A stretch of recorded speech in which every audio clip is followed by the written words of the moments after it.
What is up, YouTube? Today I will be showing you how to make a YouTube intro and also an outro if you really want one. But today I will be showing you how to make an intro for your YouTube video. So make sure you like, subscribe, and comment. So yeah, let's get straight into it. So first, what you want to do is open up Google Chrome, and by the way, it's for free, so you ain't gotta pay nothing. So what you want to do is type in Panzoid, I think it is. Yeah, Panzoid, right? And then you want to go hit Panzoid, and then it'll bring you to this right here, right? And then you can scroll down, okay, whatever. And then just hit one.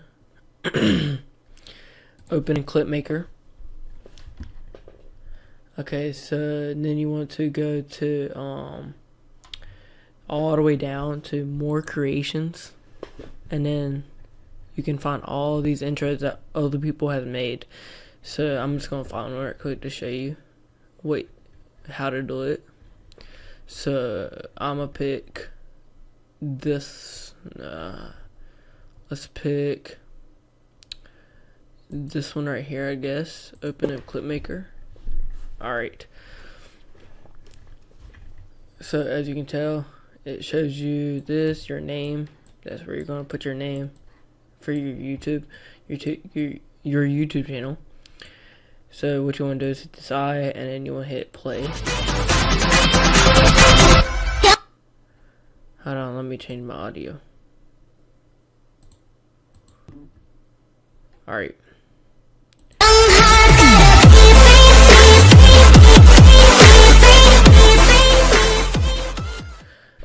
Next, what you want to do is, you don't have to hit login. You don't have to log into this. What you want to do is go to this right here, the check mark on the very side, on the left hand side. What you want to do is make sure this is at 180p and set this either 30 or 60. I set mine on 60, I think. So you can do 60, but you can also do 30. It'll really, I set mine on 60 because that's what I run on my PC. Or I run more, but yeah, you get the point. There's only 60 on there, so leave that on there.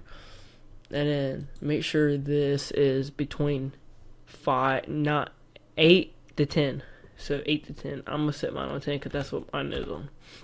Alright, so next what you want to do is go to the box, and it'll come up with this right here. Just scroll down if you have to, and find your name or whatever this says right here. So you're gonna scroll down or up and find your name. You're gonna click on this and go right here to your name and type your name. So mine would be Tay Hoops. So on this part, I was trying to figure out why my name was not going on my text, and then I realized it was behind the gray one. So I had to find the gray one. So if you have two, you might want to change both of them. So that's what I did in this next clip. So see you there. Okay, so it was in the same one. I was just overlooking it, so it is right here. Make sure you change this one too. Alright, so enter, and it changes your name. Alright, so you can hit this. Alright, so what you can do is on your text, you can go down and find texture, and you can click on that, and you can go on Google Chrome and find a texture that you like, right? So if you go over here and search up a texture, right? You find it, you download it, and then you go in here and you select it. It will go on your text, and it will change the texture. I'm not going to do that just for the video. So yeah, after that, after you're done with everything, you just want to go to here, and you can add your music. I'm just going to keep it the same. You're probably going to too, but if you want to add your own music, you can. And then what you want to do is go here, download, and then hit good quality, and then start video render. So I'll be back after that's done. Okay, I'm back and it's done rendering. So what you need to do is go ahead and download your video. So hit download, and it will soon start to download it right here. And then what you want to do is hit show in folder, and it will be right here. And then what you want to do is take this and drag it to wherever you want to drag it to. And then so I want to drag mine in the videos right here. So mine's in there right now. If I click on it, it'll be right there. So that will be it for today's video, guys. I hope you enjoyed the video. Make sure you like, comment, and subscribe for more daily content. Peace, guys.